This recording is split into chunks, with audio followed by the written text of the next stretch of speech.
What is up, Republic of Gamers? Hello and welcome to RG Pulse for a special 4090 launch event. My name is Jake Kalinsky, and we've got Whitson Gordon with some details, some insights, some performance numbers on these new 4090. Long time since I've been this hyped at 6 a.m.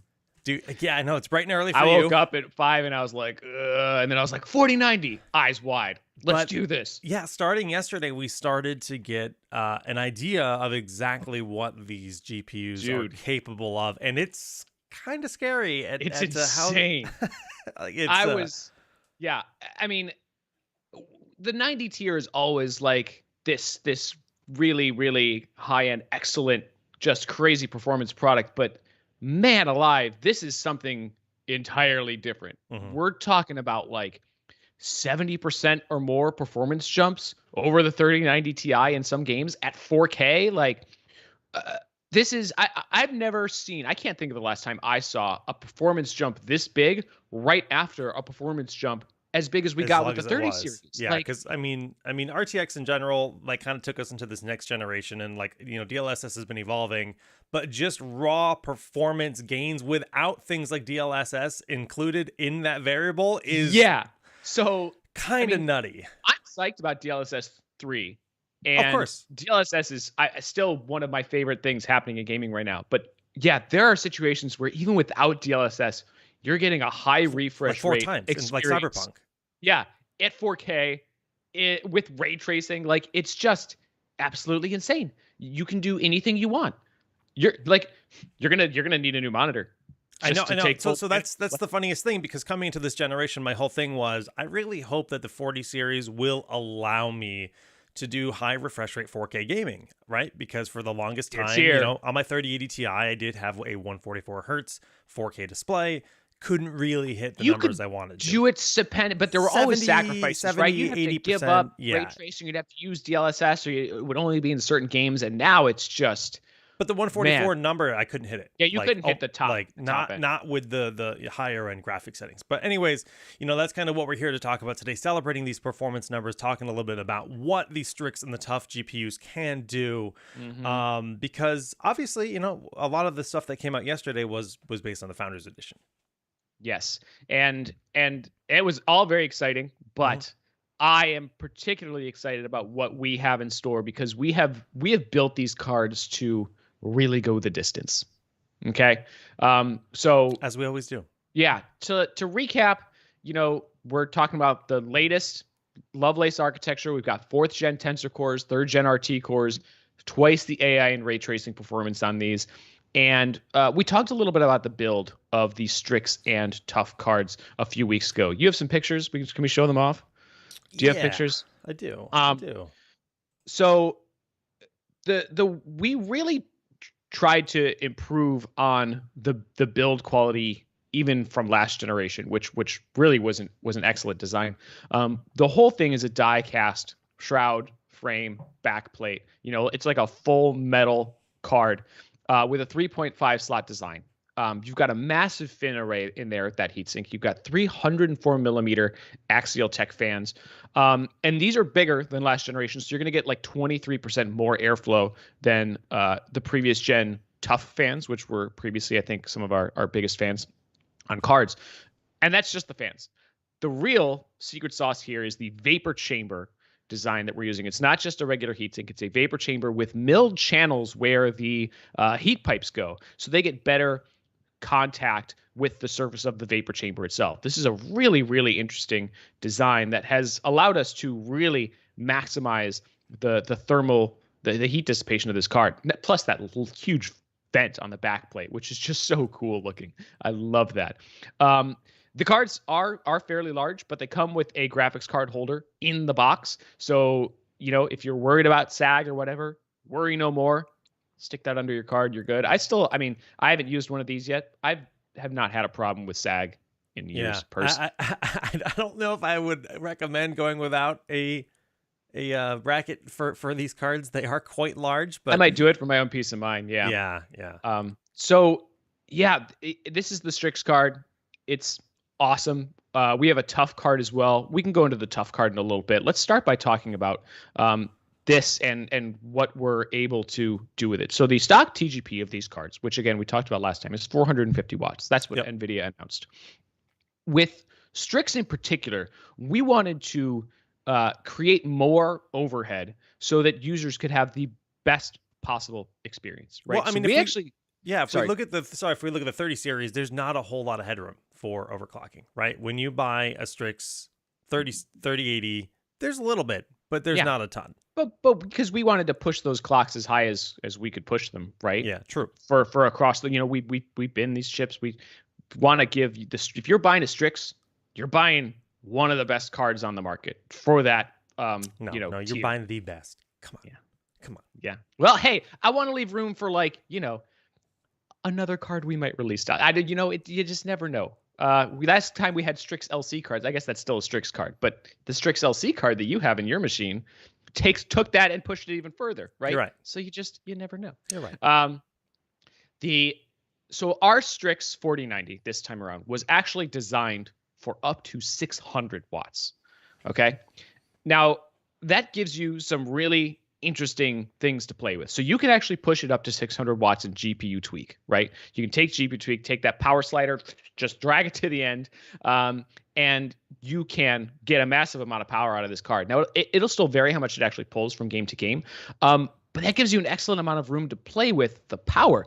Pushing from 450 just to 500 watts got us around 100 megahertz more clock in across a ton of cards that we tested, okay?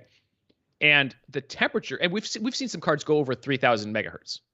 So there's, again, if you're willing to, it's not even like overclocking. It's not even like tinkering in the sense that it used to be, right? Like you're just taking a slider and going, bloop. You're just saying unlock potential. Yeah. Go beyond. Activate awesome mode. And temperatures are really great too. So the reason that we designed the card to be this beef monster with this amazing vapor chamber in it is because we want you to be able to do that without seeing really high temperatures and really loud fan noise. So in Furmark, which is just like taking your card to the absolute max, just hammering it with the fuzzy donut. When we pushed our card to 600 watts in Furmark, in a 25 degrees Celsius room, that's 77 degrees Fahrenheit. So that's not a cool room. That's a warm room. The temperature on the card at 600 watts pushing to the absolute max was 71 degrees Celsius.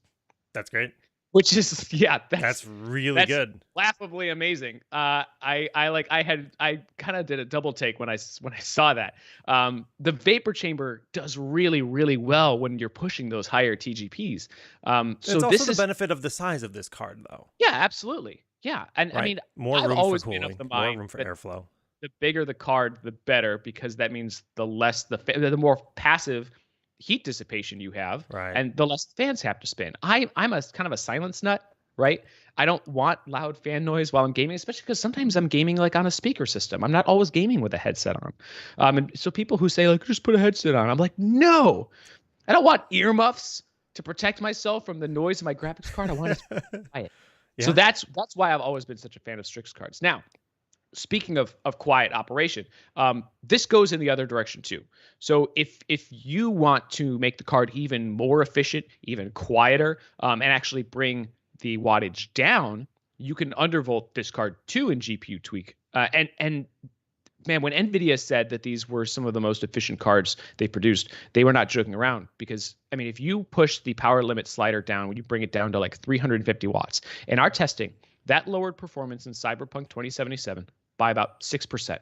That's 100 watts for only losing 6% performance. That's 40 frames per second down to like 37 and a half, right? In like our most brutal, high settings test. You wouldn't necessarily play at that, but so 6% performance difference for 100 watts in savings. And that lowers noise all the way down to like 18 decibels. Wow. So you're talking about like the Strix card is built for people who want to really push the limits of high power. I personally love buying Strix cards to kind of almost tone the power back a little bit and just get the quietest experience possible with still incredible amounts of power. Because even at 350 watts, this card is an insane beast that trounces everything we saw last generation, right? So no matter which direction you want to play with, the Strix card is going to give you the best possible experience that you can have. This does also have our dual BIOS mode. If you don't want to go into GPU tweak and push that stuff, you can still switch between the P and Q modes with the little switch on the side. The P mode is pushes the fans a little bit harder, so you can get more of a boost. More performance, yeah. So it's like 10% cooler. It's like you get 68 degrees versus like 72 degrees in our testing. Q mode, which is what I like to run at. Some call me a heathen for doing so. You're quiet. Yeah, you're but it's over 12 times quieter than P mode. Jake, you're going from like 51 decibels down to 40 decibels. So I've legitimately never touched that switch because I'm like, why would I? But when I hear you say that, like that's the decibel gains are appealing. And again, like the performance loss is not huge. Now, if you like, I totally get wanting to push it to the max, and it really does depend on what game I'm playing too. If I'm playing like an esports title and I got my headphones on, yeah, push it to the max. Who cares? But because I tend to play more single player experiences, I want that silent, immersive kind of gameplay. Say I don't reach into my card and reach into my case and flip the switch like every game I play. But again, this is the kinds of things you can play around with in GPU tweak and set different profiles for different games you play and things like that. So that's where GPU tweak really kind of flexes its muscles. Yeah, definitely sounds like the best friend of this GPU. Yeah. So who's getting a 4090 first for the channel to install on their gaming PC, Whitson or Jake? I think possibly both. Both of us. I think we're both headed to Taiwan next week for some strategy meetings for 2023 and all of that, and we're hoping to come back with some GPUs in our carry-ons. Yeah, you should be seeing the 4090 in action in the beginning of November. On our Twitch stream. We're hoping so. I'm hoping to do some overclocking and undervolting and see what we can really do with this card in our own. We've done a lot in like the official labs, but I want it in my lab. I want to show some stuff on stream. One of the questions we've kind of gotten a lot in the Discord, by the way, join our Discord, guys, is about power supplies. What kind of power supply am I going to need to run this card? We have an official chart for you now. This is excellent. All right, so this is actually, we have the 4080s on here as well, which are not for sale yet. By the way, 4090s for sale right now. If you guys didn't know, go over to Newegg. They're there. Shout out to Whitson for waking up at 4 a.m. Yep, I'm here for you guys. So we've talked about this a little bit on the channel before. When you go to the product page for these graphics cards, you'll usually see a recommended power supply value. But that can vary depending on what else you're running in your system, as Jake has learned the hard way, plugging like 1,000 things into his one little motherboard. And so we have this table that'll show you what kind of power supply you're probably going to want based on the CPU that you're running with that GPU. And again, if you have a ton of other stuff plugged in, maybe you want to go a little higher, have a little bit of extra headroom, a little more efficiency, that's a good idea too. But so if you're running like a i5 or Ryzen 5 tier CPU, an 850 watt should do you just fine with the 4090. And any higher than that, you're going to want 1,000 watts or even 1,200 watts. So on our end, a lot of people have been also asking about when some of our new power supplies are coming out. So right now, you can grab the Thor 1,200 watt Platinum 2. Make sure you get the version 2. That comes with a 16-pin connector for these new cards. That's going to deliver you the power you need for any of these easily. However, if you're running a small form factor build, our ROG Loki power supplies should be out very soon. Those, I think, have shipped to the local offices and should be distributed very soon. So keep an eye out because that's happening. The ROG Strix Aura power supply, those are going to be out probably early next year. And the TUF Gold power supplies that we just announced should be out hopefully before Christmas. All of those are ATX 3.0. They all come with native 16-pin support.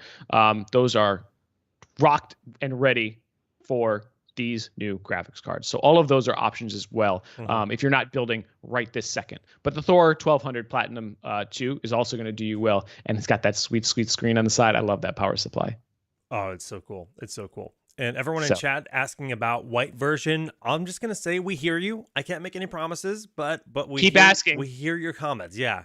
Let them know you want it. Yeah. Jake, we're wearing the same shirt again. Because we look good.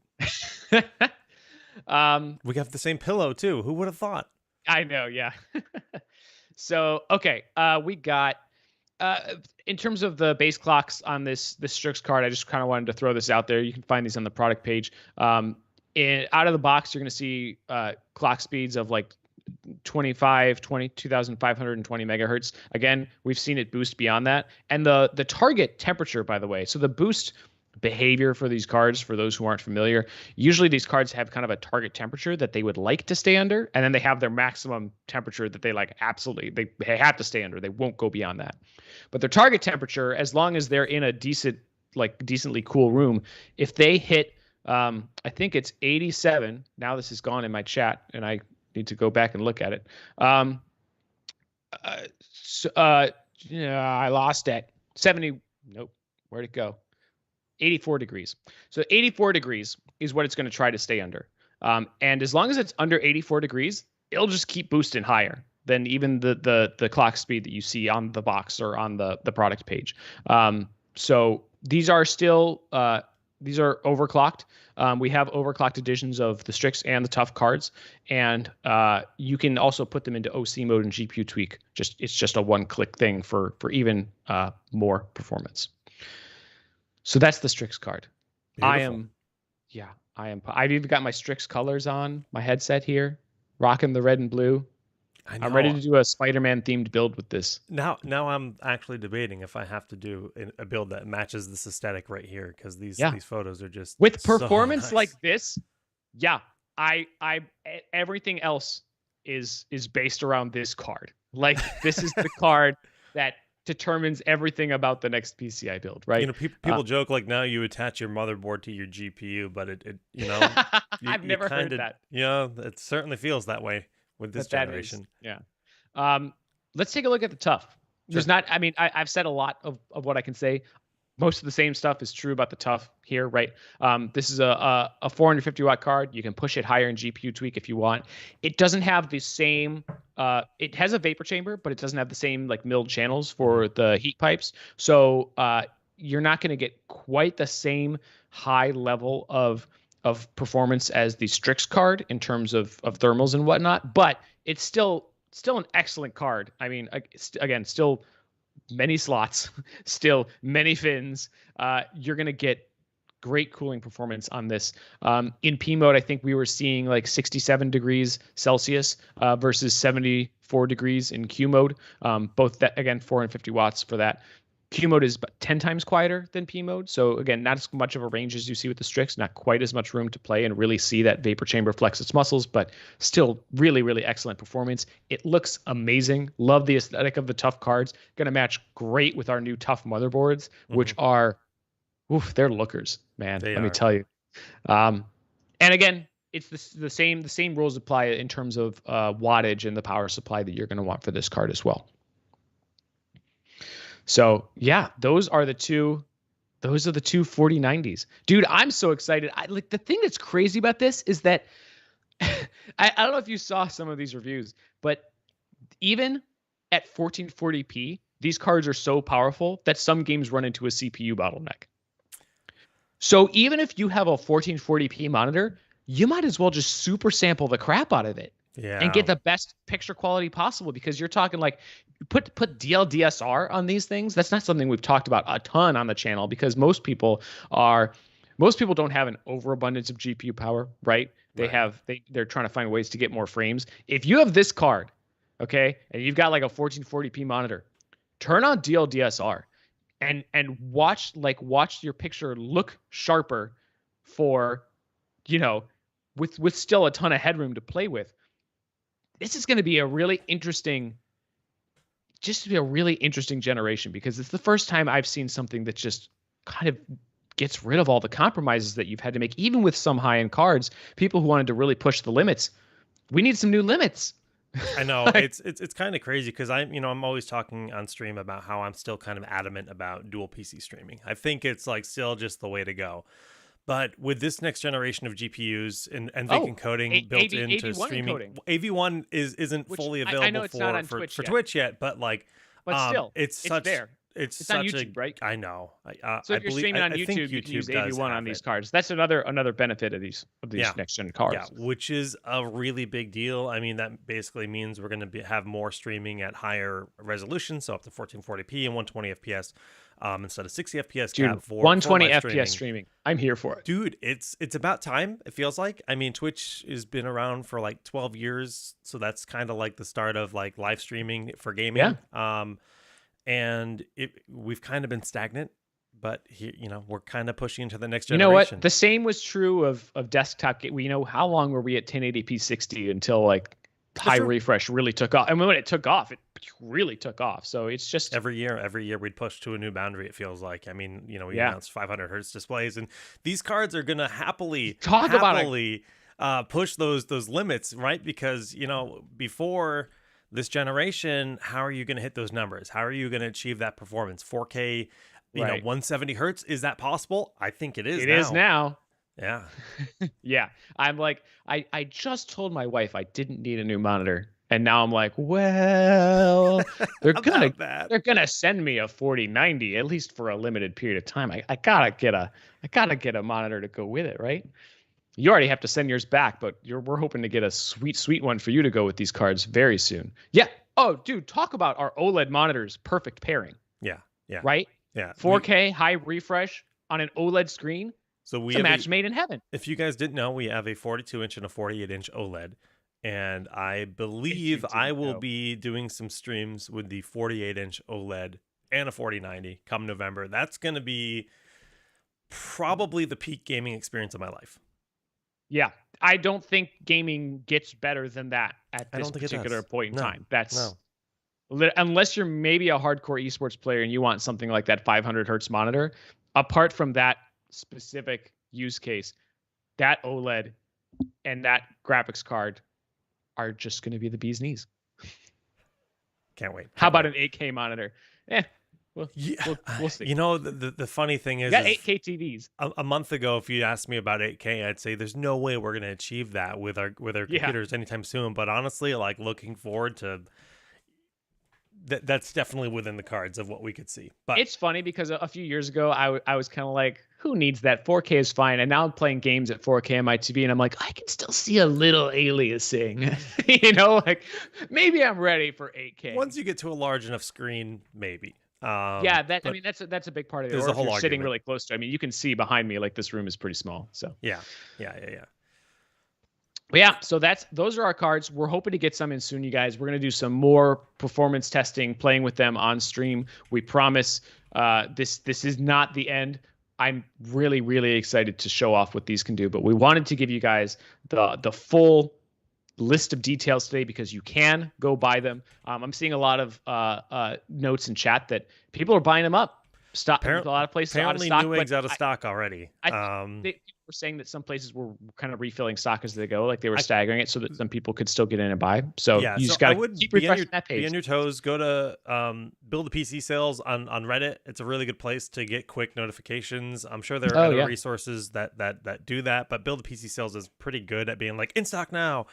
Really useful subreddit for. And just remember too that this happens every launch. People want these cards. That's good news. But I just see the TUF 4090s in stock right now. Right? Is it? Like I'll drop the link in chat. I see it.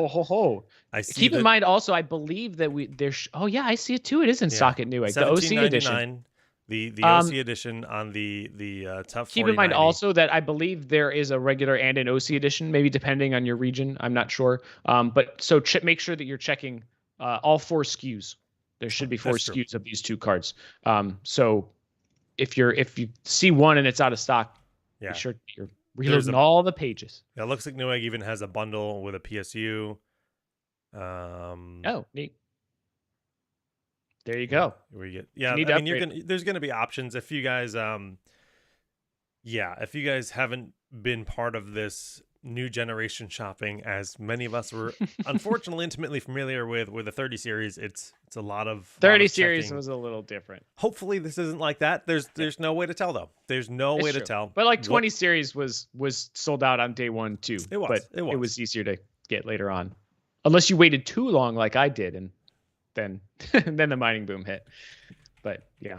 Well, fortunately, keep an eye out, guys. The mining boom has crashed. I'm just checking quickly one more time to see if we can like point people towards our GPUs, but I think the Strix are completely sold out right now, as far as I can tell. Keep an eye out, guys. Keep an eye out. Yeah, UK still has stock, so it really depends on your region. Again, we're a global channel, so it really depends on where you're based, what retailers you have that are carrying stuff. So if get you have out a there, Micro Center, find it. that's a great resource. They're if very you're not good. lining up at Micro Center right now, I hope someone's watching this stream in the line at Micro Center. That's my kind of people. But yeah, so stay tuned. We'll be doing more in the coming weeks. Yep. Jake and I'll be in Taiwan, maybe doing some streaming from there. Who knows? Give us a follow if you haven't already. Twitch and YouTube. YouTube guys, come on over to Twitch. We have giveaways every week. Yeah. So anything else to add? I think that's it. Yeah, like you said, just look forward to with excitement. Really just tinkering and maximizing these GPUs very soon on the stream, because it's the future. It's here, and we can't wait to explore 4K gaming and beyond. Yep. All right, guys. Thanks for tuning in. We'll see you next time. GG's. Talk to you guys soon.